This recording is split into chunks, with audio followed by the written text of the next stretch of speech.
Whiskey 4, Mike Tango Juliet, that's W4MTJ.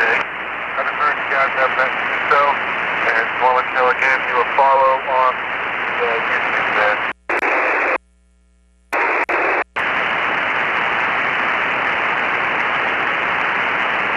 Right, Mike Tango Juliet. What's the name there? Name here is Mike. Mike India Kilo Echo. Roger, Mike. And what's your location? UTA is going to be Atlanta, Georgia, downtown Atlanta, Georgia.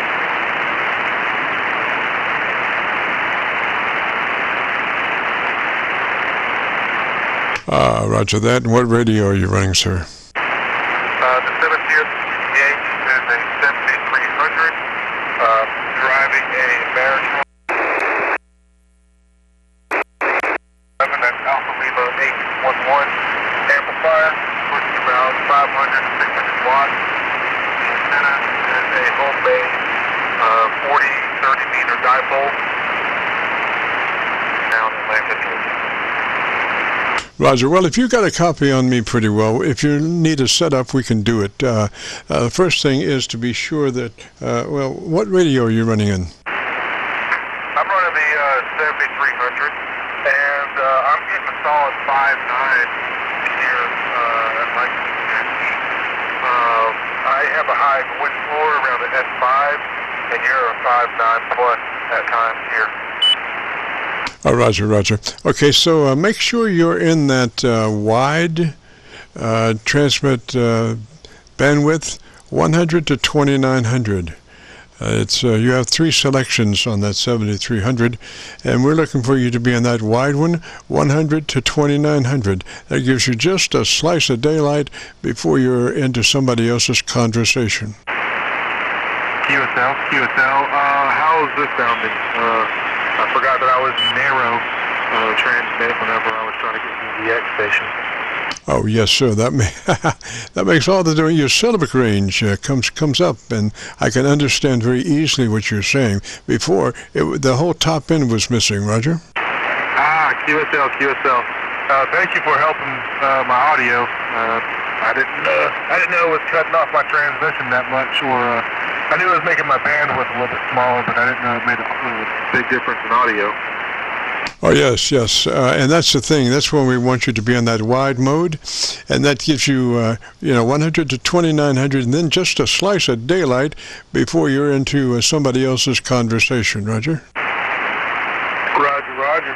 Well, so the audio is a lot better on my end now? Oh, much better. But let's go on through with a couple of things and let's see if we can get it even better. So you're in that wide TBW, 100 to 2900. Then we want that compressor on at a 3. Compression on at a 3. Roger? Receive compressions at a 3, and I have my gain 70%.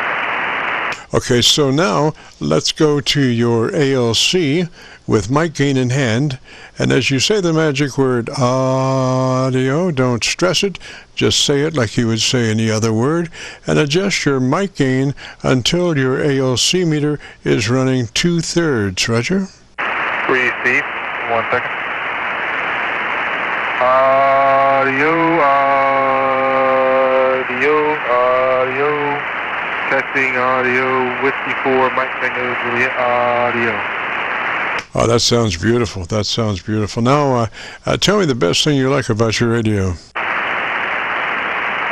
The best thing I really enjoy about the 7300 is it's almost user-friendly, very intuitive, user-friendly. Unlike nothing against the AC, but I don't have to go deep into the menu. I can push a few buttons here, I can hold the touchscreen down, go further the menu, but it's very intuitive, and especially for new hams out there, it's an easy learning curve. I've been using this radio since 2022, that's when I got my ticket, and I love it since. Roger. Now, is that the supplied hand mic, or is that a desk mic, or what? It's the stock mic. Currently, my radio shack here, I only have so much space, I live in a condo with an HOA, so the antenna is not the best setup. I have it hidden kind of like in the bushes with 26 gauge wire for the dipole and a small desk and another desk to place my tuner and amplifier, and of course the SWR meter and the power supply. So right in front of me I just have my computer, my 7300, and to the left of me I have my amplifier, tuner, and power supply, and everything else I need to have the station operation. Over. Roger, roger. Okay, the best way to work that microphone is pull it to the corner of your lips and talk across it. Actually touch the corner of your lips and be talking across it, and that'll minimize any mouth noises or anything like that. Roger? Roger, roger. How is this audio sounding right now? I'm talking as you described. Over. Yeah, it sounds a lot better. You were picking up a little mouth noise there from time to time. Roger? QSL. Yeah, I try not to talk directly into the microphone like I do at work, but I know these microphones seem to be kind of finicky, picking up different types of noises. But yeah, so the audio has improved since we've started this conversation. Roger. Great mic. It's, condenser mic, in my estimation, is a lot more active in the upper audio spectrum, the S range, the treble range. They're a lot more efficient at picking up those tones than a dynamic. But you actually need to touch the corner of your lips when you're talking across it. Roger? Roger, roger. That's what I'm doing right now. The microphone's kind of touching the side of my cheek here without my mic being eaten up by my mouth hole. So it's sounding good now? Yes, sir. That's beautiful. Just run it just like that. I wouldn't change a thing. Roger, roger. I was thinking about maybe doing a little EQ, but I'll tell you what. Why don't you tell me about your antenna system again? Yes, sir. So the antenna system, I have about 50-foot coax going into a homemade fan dipole, which is cut for 40 meters and 30 meters. And I also have a DPAC, I think it's called, that allows me to switch coax cables. And the other antenna I have is a 20-meter homemade dipole, which I can switch back and forth for 30, 40, then I can switch to 20 meters. But like I said, my station here is not the best setup. I think at the apex, my 40-30 fan dipole is about 7 feet at the apex, and the 20-meter dipole is about 7 feet at the apex in a inverted V kind of style. I have to do my best not to make the antenna system too noticeable, but I haven't had any complaints through the HOA or anything. And luckily I don't have any RF issues either, because I have these antennas cut to almost about like a 1 to 1.2 SWR on both antennas. So they're pretty efficient, and luckily I don't have any RF coming back into the track. Roger, your EQ is just fine. I wouldn't change that at all. And as far as the diameter of your antenna wire, there's an old expression that the smaller the diameter of the element, the higher the Q, the higher the gain. So with those smaller wires for your antenna, your gain is actually higher than if you had a big wire up there. So you should be able to hear and talk just fine, even though it's a thinner wire, unless, of course, you blow it up and then you just tie them together again, Roger. QSL. Yeah, my family's house down in Noonan, I have a WinLink station, and I run the same kind of setup, and I had a tree branch fall on it and break the antenna in half, but that wire is so cheap, I just pull it out, rolled it out, cut it, checked the SWR, and I was back on the air.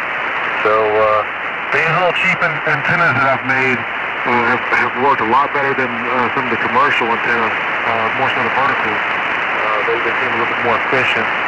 Just a big dipole fan. But maybe one day when I get my own, place out in the country, I can get a tower up and maybe try to play with a beam or something. Over. Roger. Well, you could go from the edge of your house, the eave of your house, out to a tree or something, and you would go from like maybe 15 feet to 30 or 45 feet, something like that. And if you were using a real thin wire, you'd never be able to see that, Roger. Roger. Yeah, unfortunately, to give a little bit more perspective of my station, I think it's a 4-story condo, and down here in the old Fourth Ward area, and the highest bushes I have is about 7 feet. There's no other trees around where I could actually throw some rope and wire and pull it up and hoist it higher. And this is just the best I can do. And I forgot to mention, I do have like a metal gate that's kind of near the antenna, probably about 2 to 3 feet. And luckily that hasn't caused any major SWR issues, but I do have the printer here just to be on the safe side of second amplifier and radio. And one funny thing which does make sense, whenever it does rain, the water on the bushes that are touching a little bit of the wire causes SWR to rise a little bit, but then once it dries off, I just do the best way. Sometimes, optimal isn't always necessary. Just kind of, optimal isn't always here and talk a little single sideband and do some digital modes. Over. Roger. Well, you sound mighty good, sir. I would just run it like that, and you can hear it. Like I say, if you go to YouTube, do that call letter search for KC9VKV, followed by the word logbook, and that'll take you to this recording, and I'll have it uploaded by noon tomorrow. Roger. QSL. Well, I'm gonna go ahead and get out of here. But I didn't get your name. What's your name again? Roger. This is Jim, Juliet India Mike, and the call is Kilo Charlie 9 Victor Kilo Victor. And we're located around Louisville, Kentucky. We're on the Indiana side of the Ohio River, right at Louisville. QSL. Wow, I'm really impressed that I'm making the trip all the way out there. I saw QRZ that the band conditions were not the best all around, but it seems like we got some good propagation over here, especially in Atlanta with the nice high noise floor, where it's always an S5 for every man. Roger that. Usually I have my Georgia SDR, but today, for whatever reason, it's out, and so I don't even have that possibility. Roger. Roger. Well, all right, Jim. Well, I appreciate it. I'm subscribed to you on YouTube, so I'll be looking out for that video. And I'm also going to go ahead and look you up on QRZ, and I'll go ahead and add you on there as well. And I'll put you down as 59 plus here. 2137 Zulu, Don. So, Jim, thank you so much for the Q&A. My audio a little bit better. I really appreciate it, sir.